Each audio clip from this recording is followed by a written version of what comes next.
Assalamualaikum warahmatullahi wabarakatuh.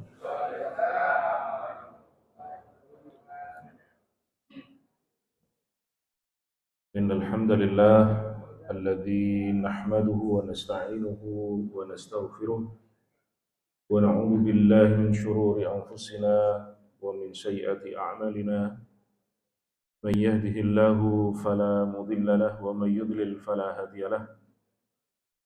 أشهد أن لا إله إلا الله وحده لا شريك له وأشهد أن محمدا عبده ورسوله لا نبي بعده اللهم صل وسلم وبارك على نبينا محمد وعلى آله وصحبه ومن تبعهم بإحسان إلى يوم الدين قال الله تعالى في القرآن الكريم إن في خلق السماوات والأرض واختلاف الليل والنهار لآيات لأولي الألباب الذين يذكرون الله قياما وقعودا وعلى جنوبهم ويتفكرون في خلق السماوات والأرض ربنا ما خلقت هذا باطلا سبحانك فقنا عذاب النار أما بعد Jamaah Masjid Nurul Iman Nurul Islam, kalau Nurul Iman Jakarta Nurul Iman BCT rahimakumullah Nurul Islam Perumahan Bukit Cemara 7. Semoga Allah SWT memberikan keberkahan pada kita bersama di pagi hari ini. Amin. Senang rasanya bisa ketemu kembali untuk bersilaturahim sekaligus tadabbur dengan materi yang ringan-ringan, tapi insya Allah ada nilai pahala dan ibadah di dalamnya. Ketika kita niati dalam pengajian-pengajian seperti ini, pertama untuk mengagungkan Allah Subhanahu wa Ta'ala. Yang kedua untuk merenung, sekaligus kita niati untuk iktikaf di masjid sampai syuruk. Hadirin yang dirahmati Allah, pagi ini saya kembali menyampaikan materi tentang tadabbur ayat-ayat kauniyah, yaitu ayat-ayat Allah Subhanahu wa Ta'ala dalam arti tanda-tanda kekuasaannya yang tersebar di alam raya. Dan diantaranya adalah dua makhluk yang ada di layar ini, yaitu makhluk kecil yang kita namakan serangga. Satunya punya kemanfaatan, satunya membawa kemadharatan. Merenungi tanda kebesaran Allah seperti termasuk dua makhluk tadi itu adalah bentuk ibadah kita. Ketika kita barengi dengan pengagungan kepada Allah dan kesadaran bahwa kita manusia ini makhluk yang lemah.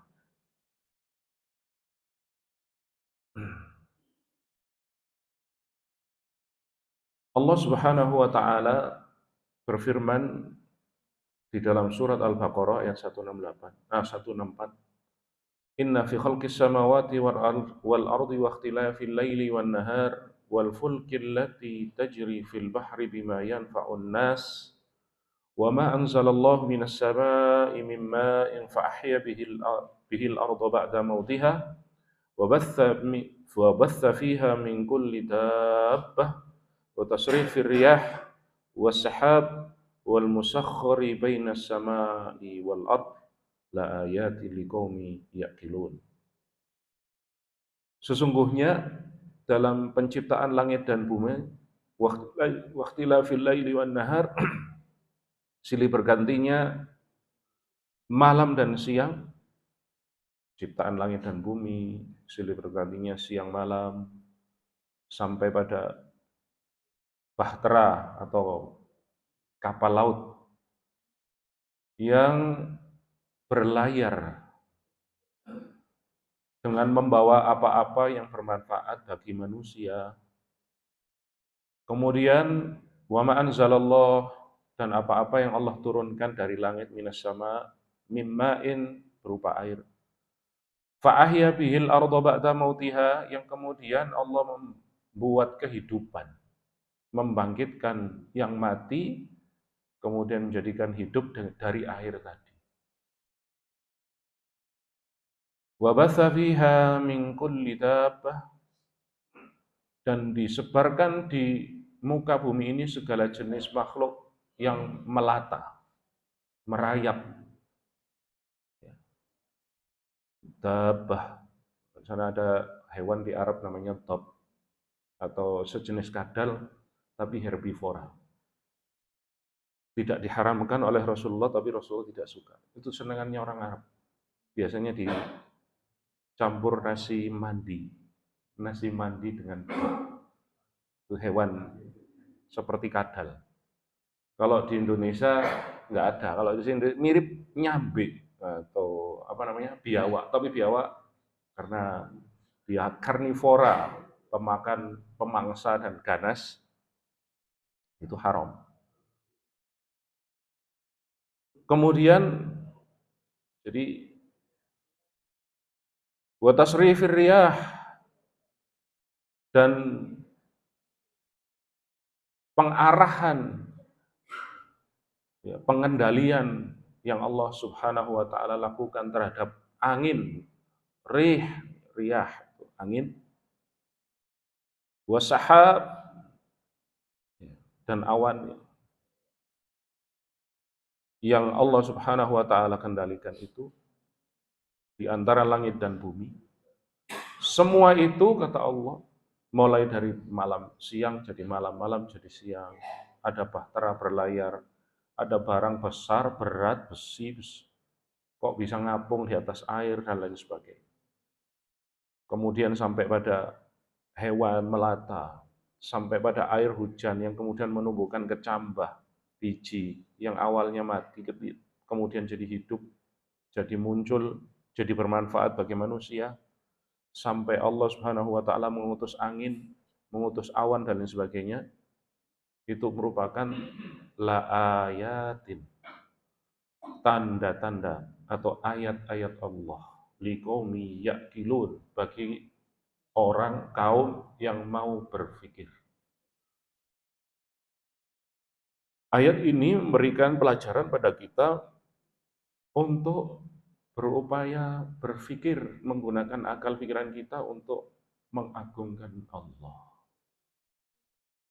Menggunakan akal pikiran kita semaksimal mungkin untuk mempelajari makhluk-makhluk yang Allah Subhanahu wa taala ciptakan tadi dan mengambil pelajaran. Makanya Allah Subhanahu wa taala menyampaikan liqaumi yaqilun, bagi kaum yang berpikir. Di surat Ali Imran tadi kami bacakan liulil albab, yang menggunakan pikirannya dengan benar. Orang yang benar pikirannya itu ketika melihat tanda-tanda alam tidak sekedar melihat secara saintifik ansih atau saintifik saja sebenarnya selesai. Seperti ada gempa bumi.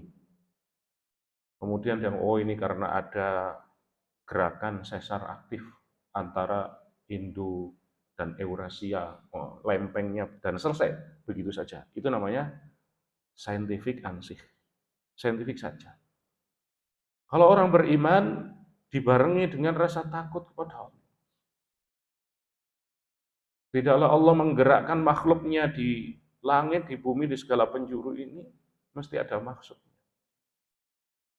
Dan mengembalikan kepada bagaimana Rasulullah Shallallahu Alaihi Wasallam itu bersikap ketika ada sesuatu, tanda-tanda alam seperti itu.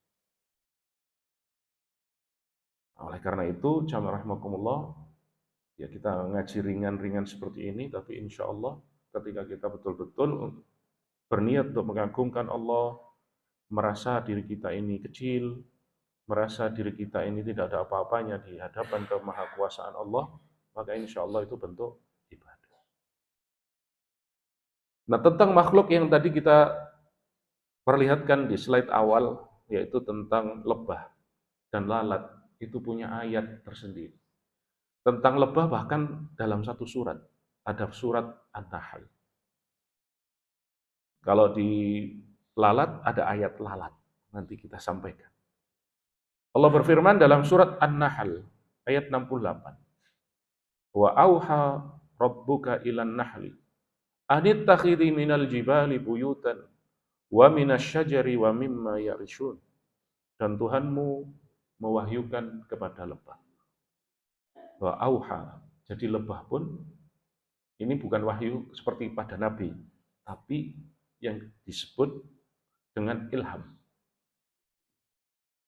Jadi kita pun manusia ini diberi ilham oleh Allah Subhanahu wa taala. Seluruh makhluknya, bentuk penyayangnya Allah Subhanahu wa taala.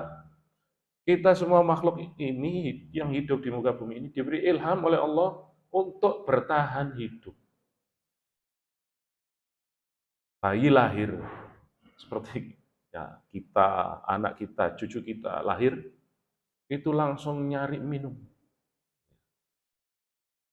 Nyari minum dari ibunya. Langsung diajari cara ngenyot, langsung bisa caranya ngenyot. Begitu juga lebah. Lebah ini spesial luar biasa. Nanti kita akan tunjukkan Bapak Ibu yang dirahmati Allah.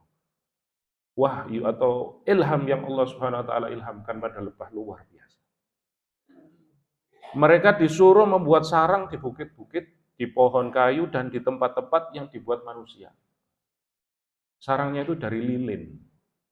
Kalau bahasa bahan materialnya namanya wax, beewax, waxes gitu ya. Dan segi 6. Kenapa segi 6 nanti kita lihat. Betapa efisiennya bentuk yang segi 6.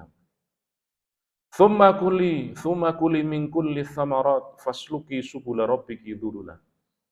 Dan yang ajaib lagi ini Rasulullah kita bayangkan ya.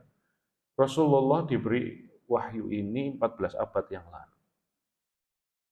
Dan menjadi bentuk nubuah beliau. Apa? Memang wa mayantiqu 'anil hawa in huwa illa wahyu yuha. Tidaklah apa yang kami beritakan kepada Muhammad itu kecuali wahyu yang kami wahyukan padanya, tidak dirubah sedikit.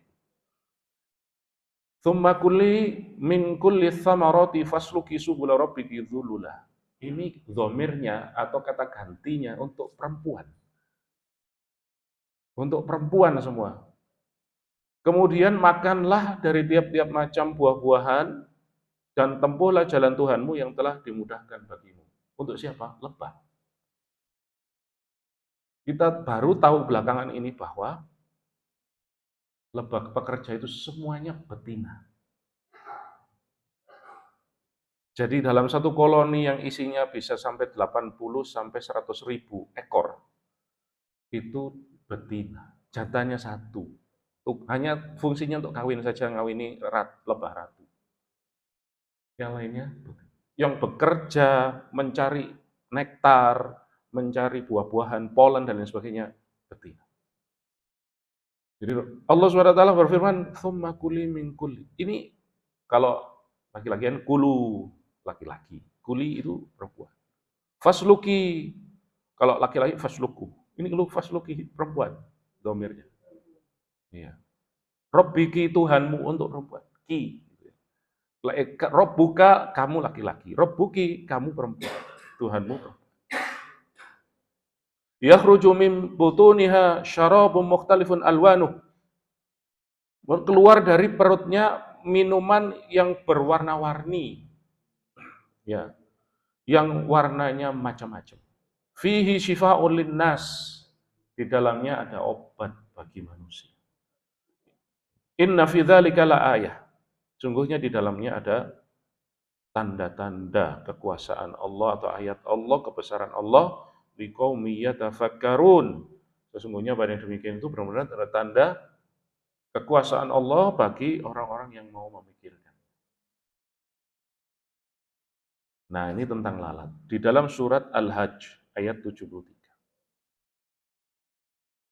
Ya ayuhan nas, wahai manusia, kata Allah. Dzuriba mathalu fastami'u lah. Telah dibuat perumpamaan, maka dengarkan olehmu perumpamaan. Jadi Allah Subhanahu wa taala ketika menyampaikan dalam ayat-ayatnya tentang sesuatu makhluk yang Allah ciptakan, apakah itu nyamuk seperti dalam surat Al-Baqarah. Innallaha la yastahi ayyadriba mathalan ma ba'udatan fama fawqaha. Sungguhnya Allah tidak malu untuk buat perumpamaan sebagaimana seperti nyamuk atau yang lebih dari itu, lebih kecil dari itu. Maksudnya apa? Kita disuruh belajar. Ada makhluk yang Allah ciptakan, bentuknya kecil, kita suruh ngambil pelajaran dari itu. Innal ladzina tad'una min dunillahi la yasluku dzubaba wala wijtama'u lah. Sesungguhnya orang-orang yang menyeru berdoa kepada selain Allah, ya, sesungguhnya segala yang kamu seru, ya, innalladzina, segala yang kamu seru selain Allah, jadi berhala, sesembahan yang disembah, yang diminta tolong, tapi itu selain Allah, ya, sesungguhnya ya, mereka la yakhluqu dzubaba, tidak akan bisa membuat seekor lalat, walau ijtama'ulah, walaupun mereka bersatu untuk membuatnya. Wa iyaslub humudz dzubabu syai'an la yastanqidhuhu min. Kalau lalat itu mengambil sesuatu dari mereka, mereka tidak akan bisa ngambil lagi. Pertama, Allah memberi perumpamaan. Orang-orang, ya, atau sesembahan-sesembahan. Karena kan di luar atau selain Allah adalah makhluk. Dan makhluk itu kemudian misalkan disembah oleh makhluk, berarti kedua-duanya ini sama-sama lemah. Dan tidak menggunakan akal pikirannya dengan benar.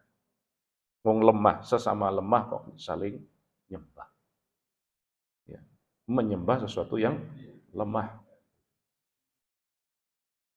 Mereka tidak akan mungkin buat nyamuk, buat lalat.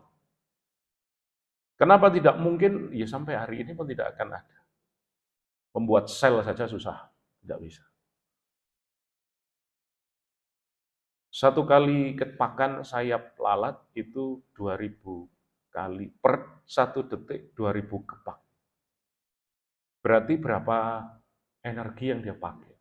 Dan energi itu dia pakai langsung dari ketika dia nyedot makanan masuk ke dalam peredaran darahnya yang terbuka. Mereka tidak punya peredaran darah tertutup, tidak punya pembuluh darah, langsung nyalur ke sayap, langsung dibuat ngepak, hilang sudah. Makanya la yaslub humudzuba wala syai'an wa iyaslub humudzubabu syai'an la yastanqidhu min. Kalau sesuatu itu diambil oleh lalat, kemudian dia pakai, kemudian lalat itu istilahnya lalat itu kemudian terbang, maka orang itu yang telah diambil sesuatunya tadi tidak akan mungkin diambil lagi karena sudah dipakai jadi energi oleh lalat. Dalam 1 detik saja 2000 kepakan sayap. Dha'ufat talibu wal matlub.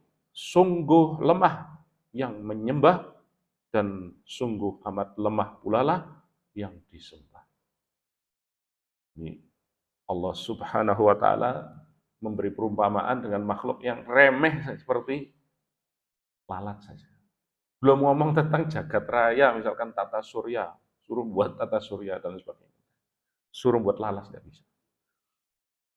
Jamaah rahimakumullah. Nah, sekarang kita lihat apa tanda kebesaran Allah Subhanahu wa taala yang ada dalam surat An-Nahl ayat 68 tadi yang terkait dengan lebah. Tentang lebah. Sebelum nanti kita belajar bagaimana tentang lalat. Ada fakta menarik di dalam. Yang pertama adalah tanda kebesaran Allah itu adalah insting yang Allah ilhamkan pada lebah. Hewan yang tidak punya otak. Tidak punya akal.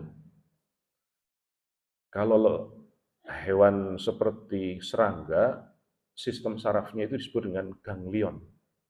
Jadi nggak sampai seperti otak. Ya. Tapi dia diberi ilham oleh Allah Subhanahu wa taala dengan ilham yang menakjubkan. Hewan yang sederhana, kecil, tapi dia mampu membuat sesuatu yang amat rumit seperti ini. Ini diantaranya. Pertama, lebah madu itu bisa mengepakkan sayapnya 11.400 kali per menit. Sangat cepat. Lebah ratu setiap hari bisa memproduksi 1.500 telur satu hari. Dan dia bisa hidup 5 tahun, 3 sampai 5 tahun. Jadi betapa banyaknya telur. Ya. Kemudian yang membuat sarang, yang menjaga sarang, yang membuat madu adalah worker bee yang female. Jadi worker bee atau pelebah pekerja itu mesti betina. Makanya tadi ayatnya adalah summa kuli min kuli. Kemudian selanjutnya lebah itu berkoordinasi dalam jumlah ratusan atau puluhan ribu sampai ratusan tadi ketika mencari madu. Itu ada lebah yang berkeliling kemudian balik ke sarang, setelah balik ke sarang dia melakukan yang disebut dalam tanda kutip tarian lebah. Jadi membuat gerakan spesifik di mana arah matahari, di mana arah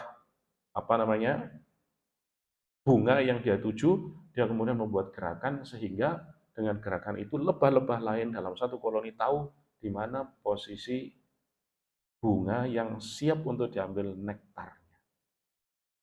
Dan lebah itu selalu hinggap di tempat yang baik, yaitu tempat pilihan, yaitu bunga.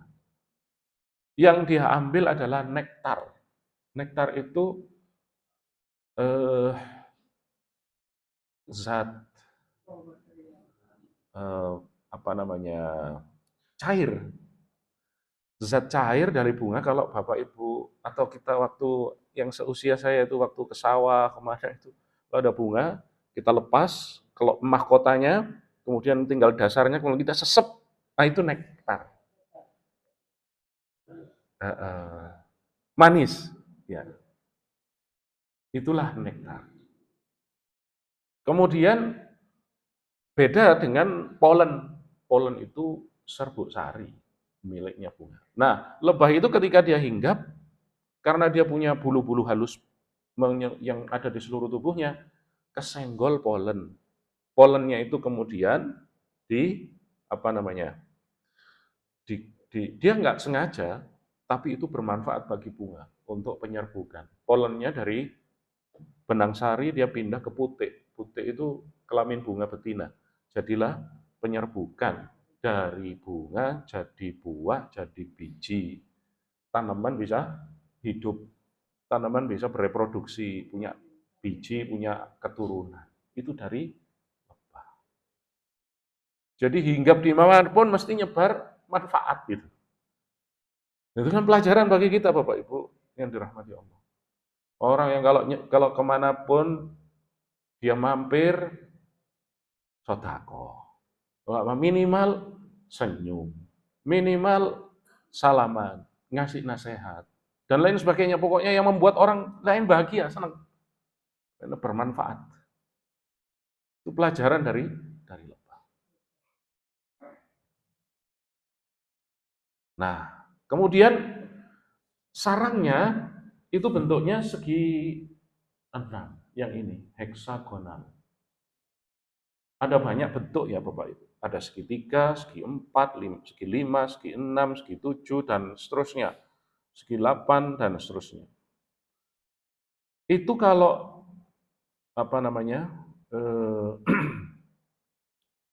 dengan material yang sama, misalkan. Dengan material yang sama, misalkan. Sama-sama diberi 12 material, gitulah kira-kira. Atau 12 lonjor kayu. Tak kasih sama-sama 12 lonjor kayu. Kalau membuat segitiga, dibuat segitiga nih ya, 4 jadi 4 satuan, itu kalau dibuat susunan kayak gini, itu setiap segitiga isinya cuma 6,93. Kalau segi 4, 9. Kalau segi 6, 10,4. Isinya, kotakannya itu. Jadi semakin segi 6 ini kalau lebih itu mengecil lagi. Jadi yang paling presisi dan banyak isinya, efisien, bentuknya kuat, kemudian tidak menyisakan ruang lain seperti ini kan bentuknya kuat, tidak menyisakan ruang, mepet semuanya, dan isinya lebih banyak dibandingkan bentuk yang lain. Kalau segi 4 memang banyak, tapi lebih banyak segi 6. Dan lebih kuat yang segi 6. Terus 4 ini, misalkan kalau itu apalagi besar ukurannya, maka merentan melengkung ini segi 4-nya. Tapi kalau segi 6, tidak. Dan isinya lebih banyak. Lah kok iso matematika?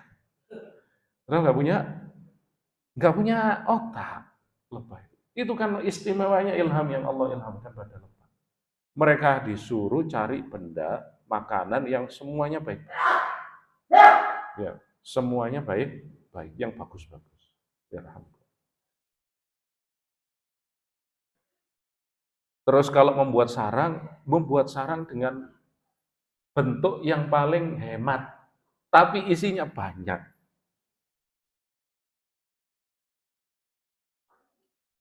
Jadi itulah bentuk luar biasanya ilham yang Allah ilhamkan pada lebah.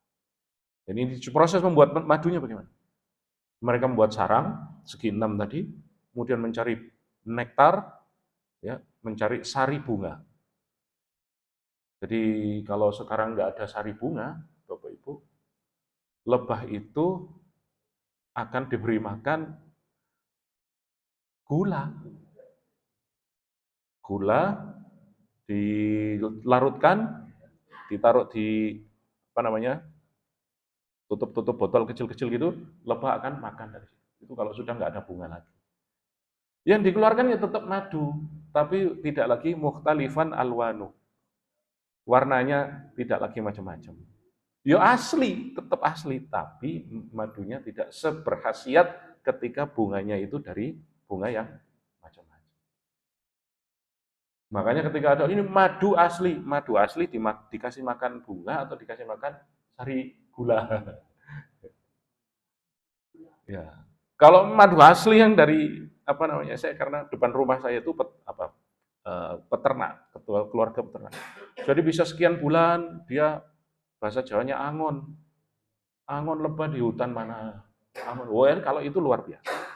Jadi langganannya bapak saya kalau cari madu di depan tetangga saya depan rumah. Karena tahu dia pilih saja kalau madu itu dia beri makan dari lebahnya dia beri makan gula itu enggak dibawa, enggak istilahnya enggak dijual secara pilihan begitu. Dia ngomong ini madu yang saya kasih makan gula. Kalau yang ini yang betul-betul dari angon lebah. Jadi itu karena sudah mau habis habitatnya, hutannya sudah ganti semua.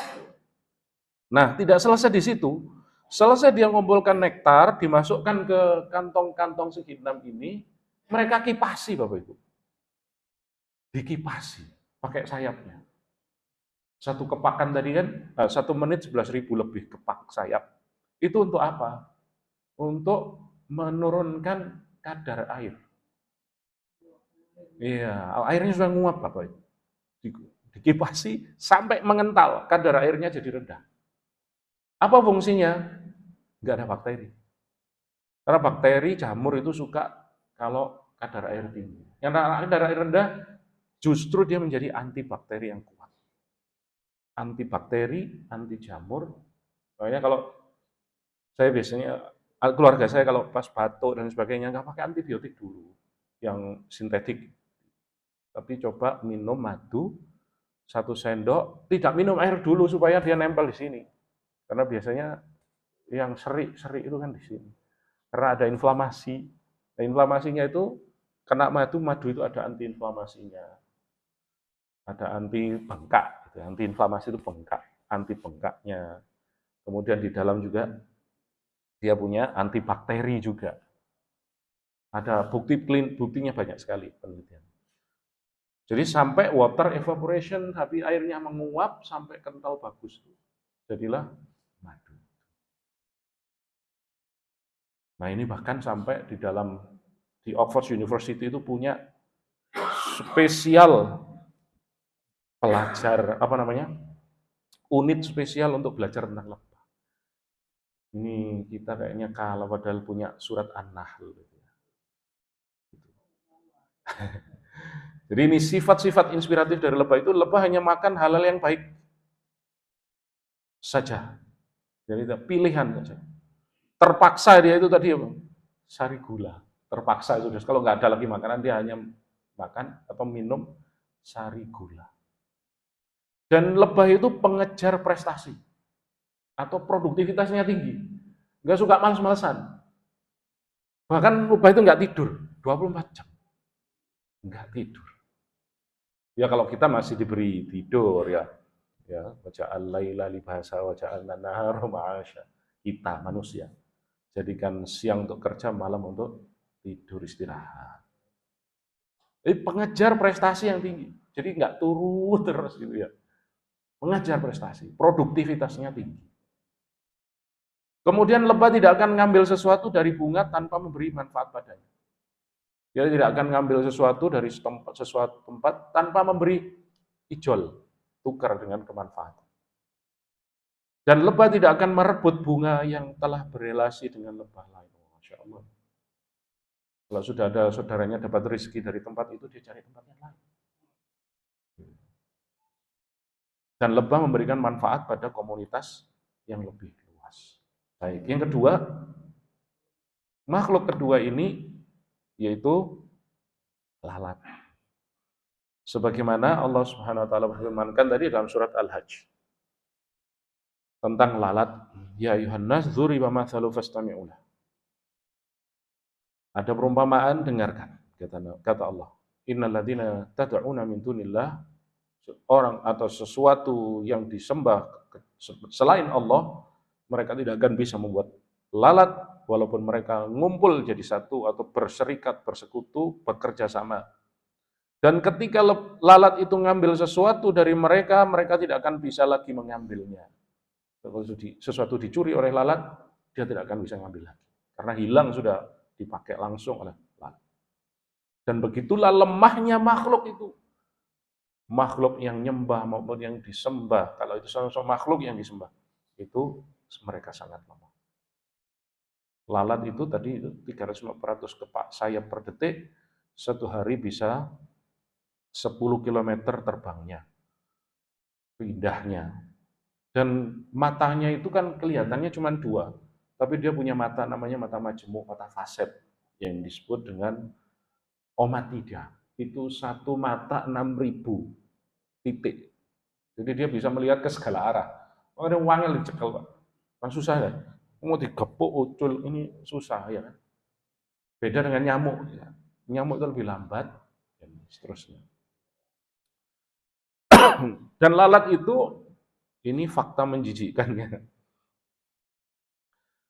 Dalam 10 hari dia merampungkan siklus hidupnya. Siklus hidupnya mulai dari telur jadi maggot apa Pak? Bahasa Jawanya apa?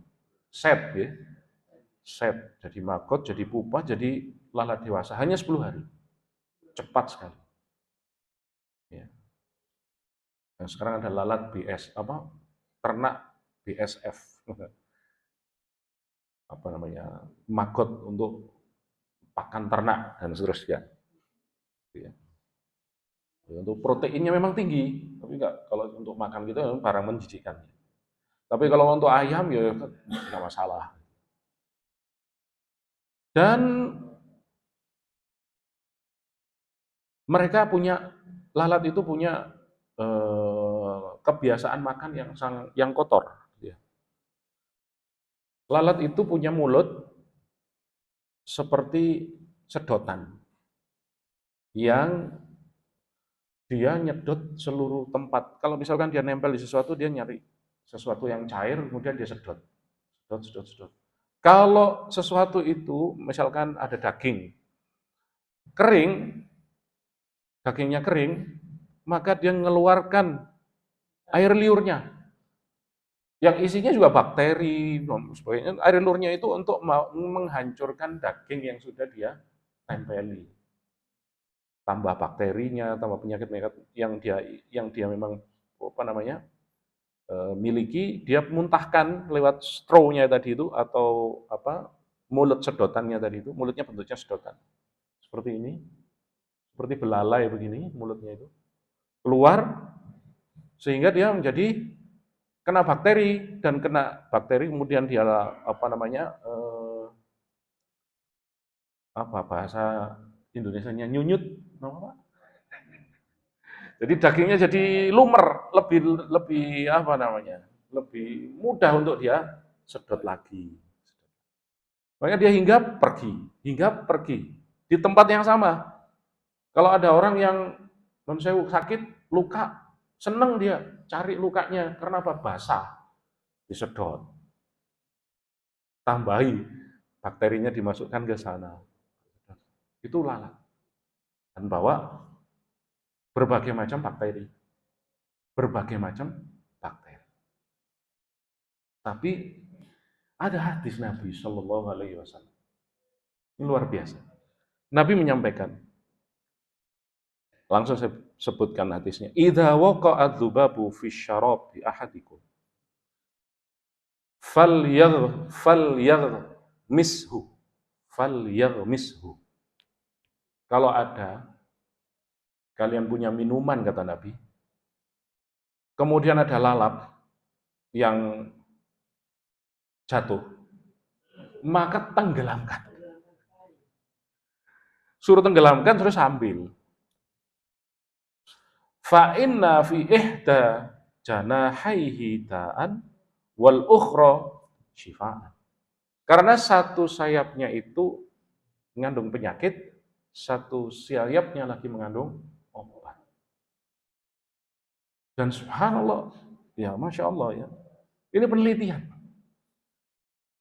Ini kalau orang biasa nyari jurnal ketemu.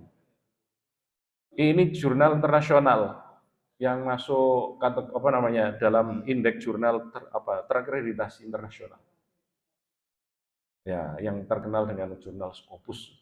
Padahal Scopus itu nama gunung di Israel atau di Palestina, tempatnya Israel untuk ngintip Masjidil Aqsa. Luar biasa. Dosen itu kalau belum bisa nulis di sini, nggak bisa jadi profesor sekarang. Tapi ini penelitiannya, kita ngomong penelitiannya. Penelitian langsung yang dilakukan oleh Ivana Claresta, dan ini ditulis dalam jurnal nutrisi, sains, vitaminologi di Tokyo, Jepang. The right wing of fly, sayap kanan dari lalat, adalah neutralization of drink contaminated by microbes. Adalah penetralisir minuman yang terkontaminasi oleh mikroba atau bakteri. Sayapnya sebelah kanan. Teliti. Dan penelitiannya diterima oleh orang Jepang. Artinya, ini ilmiah, scientific. Memenuhi kaidah-kaidah penelitian. Baik itu dari sisi ulangan, dari sisi sampling, dari sisi pengujian. Itu memenuhi kaidah-kaidah ilmiah. Dan diterima. Bahkan di PubMed ini kan orang, server penelitiannya orang US, itu muncul sabda Nabi Rasulullah Shallallahu Alaihi Wasallam say, if a fly fall in the vessel any one of you, ini kan hadis tadi, jika ada lalat masuk dalam minuman kalian, ya, let him dip all of it, masukkan semuanya, and then throw it away. Setelah itu buang. For in one of its wing had the ailment and the other has the cure. Karena di satu tempat di sayapnya itu penyakit, satu sayapnya adalah obat. Masya Allah. you know, santri-santri mahasiswa yang ada di Darussalam Gontor inilah yang perlu banyak direplikasi di banyak universitas Islam. Mereka bangga dengan Islam. Isyhadu bi anna muslimunnya itu betul-betul sampai menginternasional lewat hal-hal yang ilmiah seperti itu. Penelitiannya itu tadi.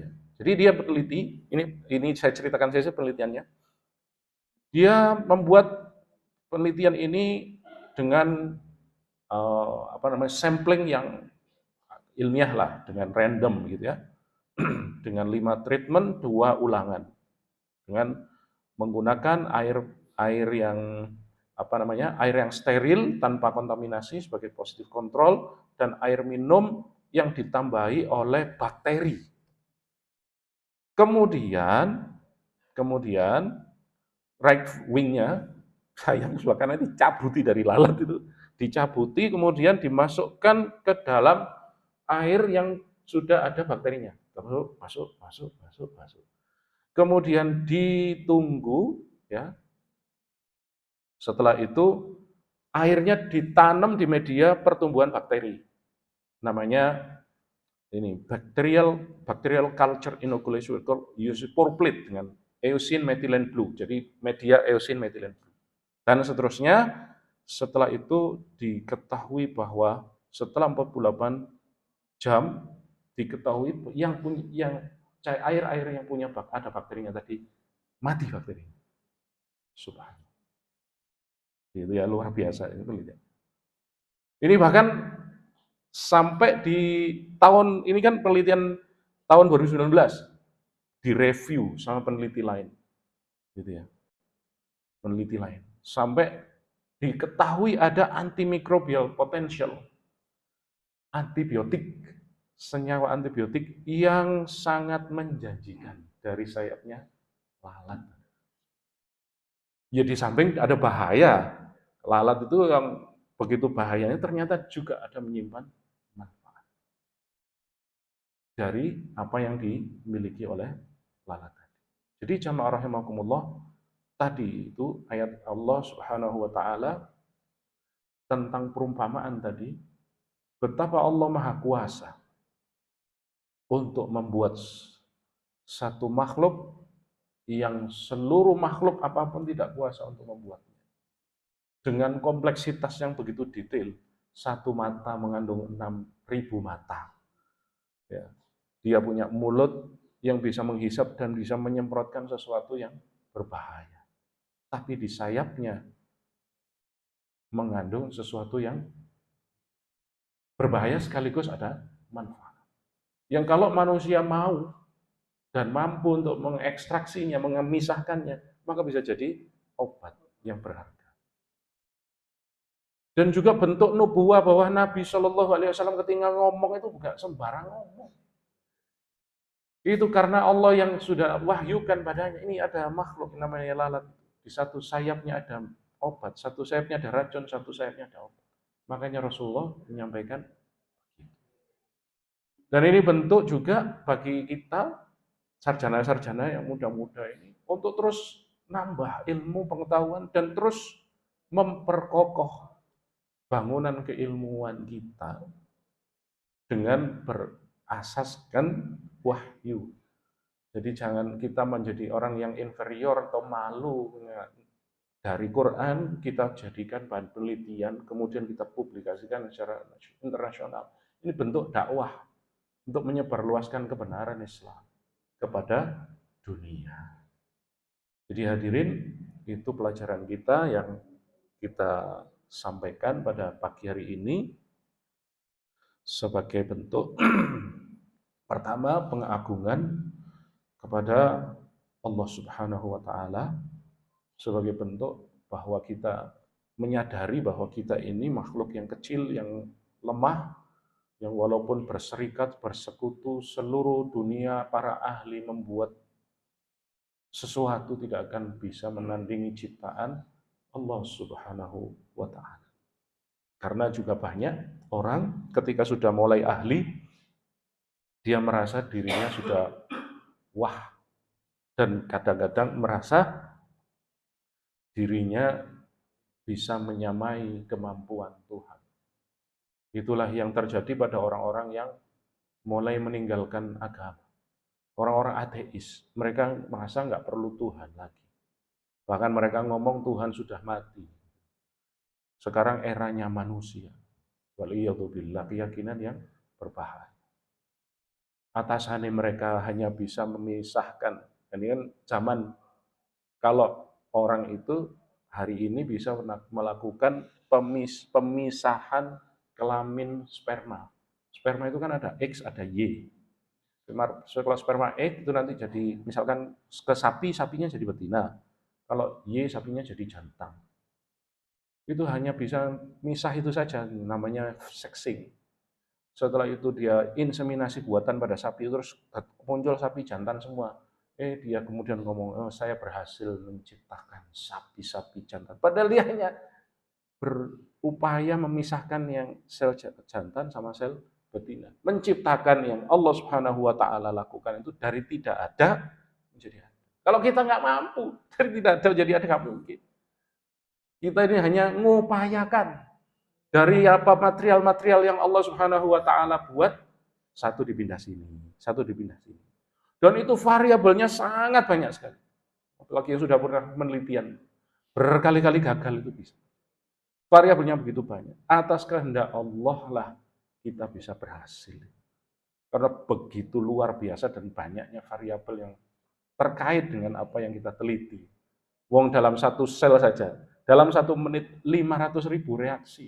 Satu reaksi saja tidak terjadi, itu hasilnya sudah berbeda. 500.000, bagaimana kita mengendalikan 500.000 reaksi dalam 1 detik?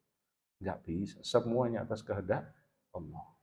Maka sekali lagi ini saya mengingatkan diri saya pribadi dan sahabat sekalian, ada zikir yang oleh Rasulullah diajarkan pada kita. Untuk segala macam urusan itu supaya kita tidak terbebani. Supaya kita itu plong dalam hidup ini. Apa zikirnya? Ya Hayyu ya Qayyum bi rahmatika astaghfir aslih li sya'ni kullahu wa la takilni ila nafsi tarfata ain. Wahai Allah yang Maha hidup, yang Maha berdiri sendiri, bi rahmatika astaghfir, dengan rahmatmu hamba minta pertolongan. Aslih li sya'ni kullahu. Ya Allah, selesaikan, bereskan semua permasalahan hamba. Wala takilni ila nafsi, jangan engkau tinggalkan hamba dengan masalah hamba tarfata aini, sekejap mata pun.